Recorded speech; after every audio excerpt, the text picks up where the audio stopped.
जय हिंद स्टूडेंट्स, मैं हूं रवि कुमार सक्सेना। आपका अपना छोटा सा प्यारा चैनल नंबर 1 क्लासेस में आपका स्वागत है। आज हम अप्लाइड फिजिक्स 1 के इम्पोर्टेंट क्वेश्चन का सेकंड वीडियो लेकर आए हैं। जिस तरह से लास्ट के वीडियो में हमने अप्लाइड फिजिक्स 1 का इम्पोर्टेंट क्वेश्चन बताया था यूनिट 1, 2, 3, यानी कि फर्स्ट यूनिट, सेकेंड यूनिट और थर्ड यूनिट जो है हम लोग कवर कर चुके हैं। और आज के वीडियो में हम देखने जा रहे हैं बाकी का यूनिट, यानी कि चौथा यूनिट, पांचवा यूनिट और छठा यूनिट। सो अब लोग अभी जो है हम लोग लाइव आ चुके हैं, प्रीमियर लाइव है। सो मैं छात्रों से निवेदन करना चाहता हूं कि आप जो है अपने दोस्तों के बीच में इस वीडियो को शेयर कीजिए ताकि सभी को इसका लाभ मिल सके। सो लास्ट के वीडियो में हमने आपको बताया था यूनिट 1 का, यूनिट 2 का, यूनिट 3 का। ध्यान दीजिएगा मेरे प्रिय छात्रों, क्वेश्चन वही होगा, यानी कि सवाल वही होगा जो एग्ज़ाम में छपने वाला है। ठीक है, जो एग्ज़ाम में 100% आने वाला है, सेम टू सेम, इसमें कोई चेंजेस नहीं होने वाला है। ठीक है, जिस तरह से हमने जो है लगातार आपको जो है क्वेश्चन देते आ रहे हैं और आपको क्वेश्चन जो है मिलते भी आ रहा होगा। ठीक है, सो क्वेश्चन आपको 100% मैच करने वाला है। ठीक है, इसमें आपको कोई दो मत नहीं है। अगर आप पार्ट 1 नहीं देखे होंगे तो पार्ट 1 देख लीजिएगा, क्योंकि आपको एग्ज़ाम के बाद कहीं पछताना ना पड़े। ठीक है, क्योंकि 100% जब क्वेश्चन मैच करेगा तो आपको उस समय पछतावा होगा कि काश मैं इस वीडियो को देख लेता। ठीक है, चलिए हम समय को ना व्यर्थ करेंगे, डायरेक्ट जो है हम टॉपिक में चलेंगे। सबसे पहले हम यूनिट नंबर 4 से स्टार्ट करेंगे, क्योंकि फर्स्ट, सेकेंड, थर्ड तो हम लोग ऑलरेडी जो है देख चुके हैं। बहुत सारे बच्चे जो है कमेंट कर रहे हैं। आप जो है, हम आपके कमेंट का जो है हम रिप्लाई नहीं दे पा रहे हैं, क्योंकि हम जो है आपको जो है डायरेक्ट जो है हम फोकस किए हुए हैं। आपका समय को हम व्यर्थ नहीं करना चाहेंगे, क्योंकि आपका जो है एग्ज़ाम नज़दीक है। डायरेक्ट जो है हम फोकस करेंगे इम्पोर्टेंट क्वेश्चन पर। पहला क्वेश्चन है मेरे प्रिय छात्रों, डिफाइन टॉर्क एंगुलर मोमेंटम। ठीक है, चौथा यूनिट में जो है आपका रोटेशनल मोशन नाम है। चौथा यूनिट का पहला क्वेश्चन, इंपॉर्टेंट क्वेश्चन क्या है, define torque and angular momentum. दूसरा है डिफाइन मोमेंट ऑफ इनर्शिया। तीसरा और चौथा जो है काफ़ी इंपॉर्टेंट है। ठीक है, जो चौथा यूनिट का जो क्वेश्चन है, तीसरा और चौथा, ठीक है, बहुत बहुत इंपॉर्टेंट है। ध्यान से सुनिएगा मेरे प्रिय छात्रों। तीसरा और चौथा क्वेश्चन जो है आपको छपने वाला है। ठीक है, define parallel and perpendicular axis theorem.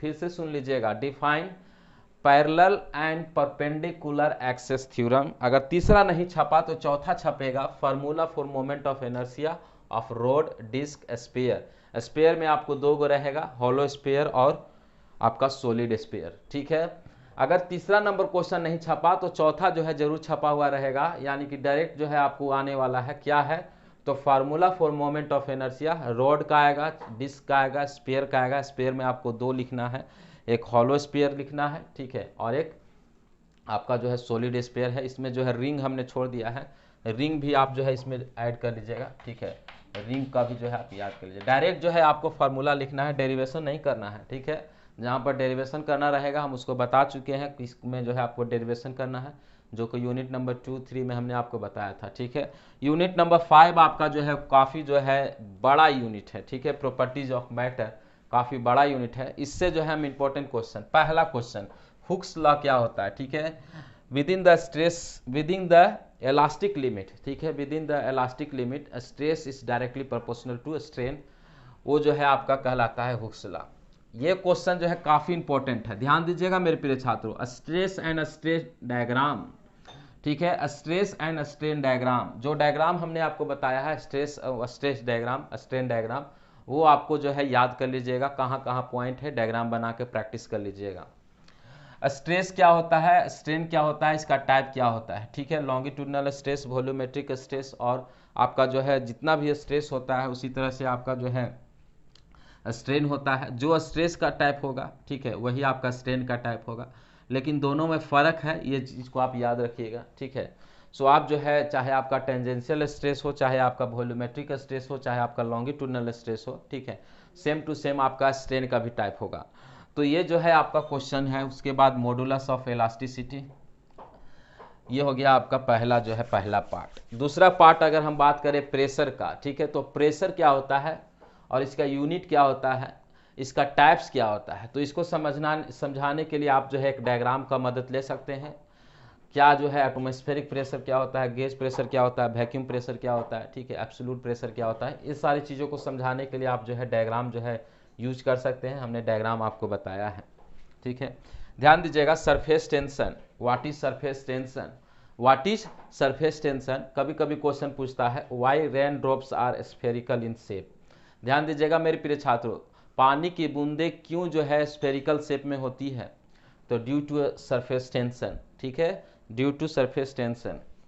Next है कोहेंसिव और एडहेंसिव फोर्स में what are the difference between the cohesive and adhesive force, what are the application of cohesive and adhesive force, ठीक है। इस तरह का जो है क्वेश्चन आपको आने वाला है, ठीक है। सो यूनिट नंबर 5 जो है लंबा यूनिट है, इसमें आपको विस्कोसिटी भी पढ़ना है, व्हाट इज विस्कोसिटी, और effect on temperature on viscosity. Viscosity में जो है टेम्परेचर बढ़ाने से क्या होगा, टेम्परेचर घटाने से क्या होगा, ठीक है। तो टेम्परेचर जब बढ़ाएंगे तो विस्कोसिटी कम हो जाएगा, जब टेम्परेचर घटाएंगे तो विस्कोसिटी ज़्यादा होगा। कोई भी चीज़ अगर जम जाएगा तो विस्कोसिटी ज़्यादा होगा, कोई भी चीज़ अगर गर्म होगा तो उसका विस्कोसिटी कम होगा। तो ये क्वेश्चन तो हम ऐसे ही आपको बता दिए। स्टोक्स लॉ, बर्नौलिस थ्योरम, दोनों में से कोई एक आएगा, स्टोक्स लॉ या बर्नौलिस थ्योरम, ठीक है। बर्नौलिस थ्योरम नहीं तो स्टोक्स लॉ, ठीक है। ध्यान दीजिएगा, अगर आपको स्ट्रेस स्ट्रेन जो है अगर पूछ रहा है, ये अगर टाइप पूछा, नहीं तो स्ट्रेस स्ट्रेन डायग्राम पूछेगा, क्योंकि क्वेश्चन जो है हम लोग प्रिडिक्ट कर चुके हैं, ठीक है। एसबीटी जो है कितना भी चालाकी कर ले, ये जो है एसबीटी को जो है क्वेश्चन को हम लोग प्रिडिक्ट कर चुके हैं, 100% जो है आने ही वाला है, ठीक है। ये सारा क्वेश्चन जो है काफ़ी इंपॉर्टेंट है, पार्ट 1 में भी जो हमने दिया था काफ़ी इंपॉर्टेंट क्वेश्चन है, ठीक है। बहुत मेहनत करके यहाँ पर हम खड़े होते हैं, इस जगह पर खड़े होने के लिए हमें कई एक बार जो है मेहनत करना पड़ता है, ठीक है, कई एक रात हमें जगना पड़ता है, उसके बाद जो हम इस जगह पर खड़े होकर आपके लिए वीडियो लेकर आते हैं। ऐसा नहीं कि सो के उठे और चल दिए और वीडियो बना दिए, ऐसा नहीं है, ठीक है। बहुत ज़्यादा जो है प्रिडिक्ट करना पड़ता है, बहुत ज़्यादा जो है आपको क्वेश्चन पैटर्न को देखना पड़ता है, सिलेबस देखना पड़ता है, ठीक है, एसबीटी के पैटर्न को देखना पड़ता है, उसके बाद जो है हम आपको जो है इंपॉर्टेंट क्वेश्चन लेके आते हैं, ठीक है। चलिए सब हम जो है लास्ट यूनिट में आते हैं मेरे प्रिय छात्रों। लास्ट यूनिट जो है काफ़ी आसान है। पहला क्वेश्चन जो कि छप जाएगा दम, ठीक है, क्या छपेगा, तो मोड्स ऑफ हीट ट्रांसफर। अगर किस्मत नहीं साथ दिया तो ये क्वेश्चन हो सकता है कि नहीं छपेगा, लेकिन अगर किस्मत साथ दिया आपका, सबसे अगर आसान क्वेश्चन रहेगा तो मोड्स ऑफ हीट ट्रांसफर जरूर आएगा। 3 होता है, ठीक है, कंडक्शन, कन्वेक्शन, रेडिएशन। ध्यान से समझिएगा, कंडक्शन, कन्वेक्शन और radiation. Modes of heat transfer मतलब कि हीट ट्रांसफर करने का क्या क्या तरीका है, ठीक है। अगर आपका किस्मत अच्छा रहा तो ये क्वेश्चन तो 100% मुहर लगा लीजिए। कभी कभी बाई चांस आपका लक नहीं साथ देता है तो जिसकी वजह से ये क्वेश्चन नहीं रहता है। थर्मोमीटर, थर्मोमीटर में 3 गो थर्मोमीटर होता है, mercury thermometer, bimetallic thermometer, platinum resistance thermometer. आपको कुछ नहीं करना, आपको डायग्राम केवल प्रैक्टिस करना है।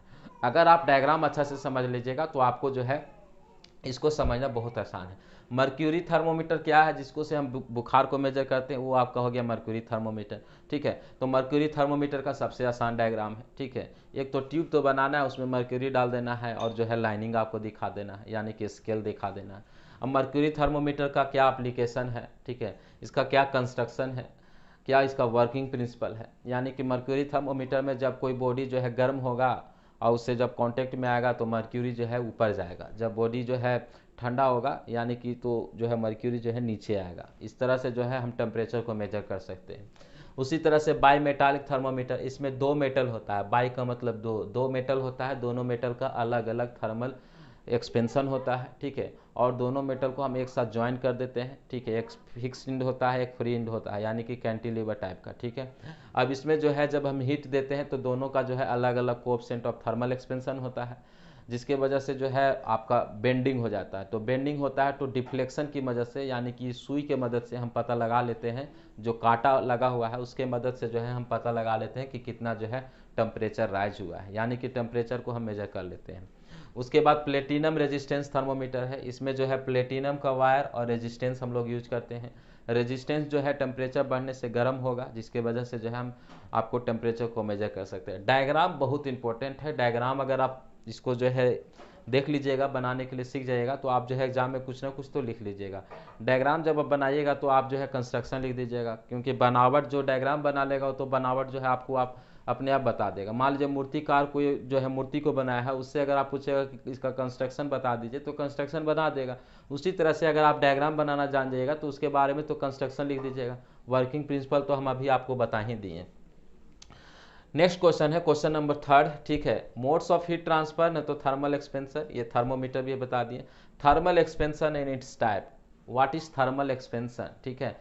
थर्मल एक्सपेंशन का मतलब क्या होता है, यानी कि जब टेम्परेचर बढ़ता है तो कोई भी लिक्विड जो है, कोई भी लिक्विड नहीं, कोई भी सॉलिड जो है आपको जो है क्या होता है, उसका चेंज डायमेंशन में चेंज हो जाता है, उसको हम बोलते हैं थर्मल एक्सपेंशन। डायमेंशन में चेंज होने का मतलब उसका जो है लेंथ भी चेंज हो सकता है वो जो है कॉन्ट्रैक्ट कर सकता है, यही कहलाता है थर्मल एक्सपेंशन। गर्मी के दिनों में जो है आपका क्या बोला जाता है, कोई भी मेटल जो है पिघल जाता है, उसका जो है लेंथ जो है बढ़ जाता है गर्मी के दिनों में। अगर ठंडा की बात करें तो वो जो है सिकुड़ जाता है।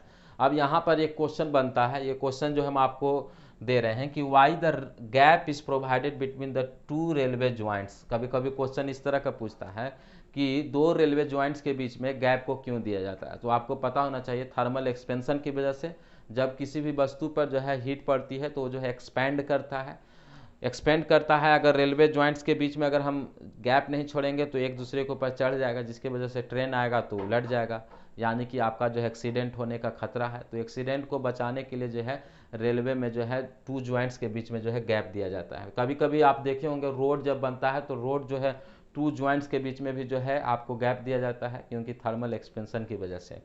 अब आते हैं last but not least, prove alpha is to gamma alpha is to beta is to gamma equal to 1:2:3, ठीक है। ये जो है कभी कभी प्रूव करने के लिए पूछता है। अगर आप नहीं जानते हैं तो छोड़ दीजिए, मटिया दीजिए, लेकिन क्वेश्चन 1, 2, 3 को जरूर से जरूर पढ़ लीजिएगा, ठीक है। क्वेश्चन नंबर 1, 2, 3 आप जरूर से जरूर पढ़ लीजिएगा। ये जो है आपका यूनिट नंबर 4 था, यूनिट नंबर 5 था, यूनिट नंबर 6 था, ठीक है। ये सारा क्वेश्चन उसके बाद जो है पार्ट 1 में हमने यूनिट 1, 2, 3 का जो है आपको डिस्कस किया था। देखिए आपको जो है एमसीक्यू भी हम दे चुके हैं, यूनिट नंबर 1, 2, 3 का हम एमसीक्यू दे चुके हैं। आप एमसीक्यू देख लीजिए, अगर मुझे टाइम मिलेगा तो हम आपको जो है पूरा एमसीक्यू दे देंगे, यानी कि 4, 5, 6 का भी हम एमसीक्यू दे देंगे। समय नहीं मिलने की वजह से जो है हम आपको वीडियो नहीं दे पाते हैं, उसके लिए हम माफ़ी चाहते हैं मेरे प्रिय छात्रों। बहुत सारे बच्चे जो है जुड़े हुए हैं, सभी को हम स्वागत करना चाहते हैं। आप जो है नंबर 1 क्लासेस से लाभ उठाइए, आपके लिए हम मेहनत कर रहे हैं, तो आप जो है लाभ उठाइए। आप एग्ज़ाम में जाके गर्दा उड़ा दीजिए। ध्यान दीजिएगा मेरे प्रिय छात्रों, मात्र 2 एग्ज़ाम आपके और बचा हुआ है। 2 एग्ज़ाम में जो मेहनत कर देगा उसके लिए जो है आगे का दिक्कत नहीं होगा, क्योंकि फर्स्ट सेमेस्टर में तो आपको प्रमोट किया गया। आप सेकेंड सेमेस्टर के मात्र 2 एग्ज़ाम आपके पास और बचा है। 2 एग्ज़ाम में मेरे प्रिय छात्रों जम के मेहनत कर दीजिए। कम ही सोएंगे मंजूर है, लेकिन हम जो है एग्ज़ाम में पास हो जाएंगे। कम जो है खेलेंगे मंजूर है, लेकिन हम जो है एग्ज़ाम में पास हो जाएंगे, क्योंकि बैकलॉग का एक बार चक्कर लग जाएगा ना तो आपको जो है पीछा नहीं छोड़ेगा। आप जो है कसम खा लीजिए कि डिप्लोमा हम कंप्लीट करेंगे विदाउट बैकलॉग का, ठीक है। You have to be confidence that I will clear the diploma without any arrear, ठीक है। आपके पास एक कॉन्फिडेंस आना चाहिए, आपके पास एक डिटर्मिनेशन होना चाहिए कि हम जो है डिप्लोमा क्लियर करेंगे तो विदाउट एरियर का। मात्र 2 एग्ज़ाम बचा हुआ है, 2 एग्ज़ाम में जम के मेहनत कर दीजिए। थोड़ा सा कम ही सोएंगे मंजूर है, लेकिन हम जो है एग्ज़ाम में बढ़िया परफॉर्मेंस देंगे। कम खेलेंगे चाहे नहीं खेल लेंगे, अभी 2 दिन तक हम 2 एग्ज़ाम तक जो है हम मना लेंगे अपने शरीर को, अपने मन को, लेकिन एग्ज़ाम में जो है अच्छा परफॉर्मेंस दे के आएंगे, ऐसा आपके मन में सोच होना चाहिए, ठीक है। सो सभी छात्रों से मैं निवेदन करना चाहता हूँ, मात्र 2 एग्ज़ाम बचा है मेरे प्रिय छात्रों, जम के मेहनत कर लीजिए, ठीक है। जम के मेहनत कीजिएगा तो आगे आपका जो है फ्यूचर जो है अच्छा होने वाला है, क्योंकि फर्स्ट सेमेस्टर में आपको काफ़ी अच्छा मार्क्स मिला है। इसको आप मेंटेन रखिएगा तो आपके आगे जाके आपको जॉब लेने में जो है आपको दिक्कत नहीं होगा। जो आपको अपॉर्चुनिटी मिला है उस अपॉर्चुनिटी को आप खोइए नहीं मेरे प्रिय छात्रों। आपको कितना अच्छा अपॉर्चुनिटी मिल रहा है कि आपको इंपॉर्टेंट क्वेश्चन मिल रहा है, अब क्या चाहिए। इंपॉर्टेंट क्वेश्चन आपको मिल रहा है, एमसीक्यू मिल रहा है, सारा चीज़ जो है आपको पढ़ाया हुआ वीडियो आपको यूट्यूब पर है, अब क्या चाहिए। इतना मिलने के बावजूद भी अगर आप अच्छा परफॉर्मेंस नहीं करते हैं तो आप जो है अच्छी से पढ़ाई नहीं कर रहे हैं। लेकिन जो बच्चे इसका अपॉर्चुनिटी का अगर लाभ उठाएंगे उनके लिए जो है अच्छा भविष्य होने वाला है, ठीक है। मैं समय को नहीं व्यर्थ करूंगा, आगे आपका एग्ज़ाम जो है बहुत अच्छी तरीके से जाए। सभी बच्चों को मैं आशीर्वाद देना चाहता हूँ। ऑल द बेस्ट मेरे प्रिय छात्रों। फिजिक्स के एग्ज़ाम में जो है गर्दा उड़ा दीजिए, पूरा धुआं उड़ा दीजिए, अच्छा से परफॉर्मेंस दे के आइए, मैं यही आपको जो है आशीर्वाद देना चाहूँगा। मिलेंगे फिजिक्स का क्वेश्चन के साथ जब आपका एग्ज़ाम हो जाएगा, तब तक के लिए हम विदा लेते हैं मेरे प्रिय छात्रों। जय हिंद, वंदे मातरम।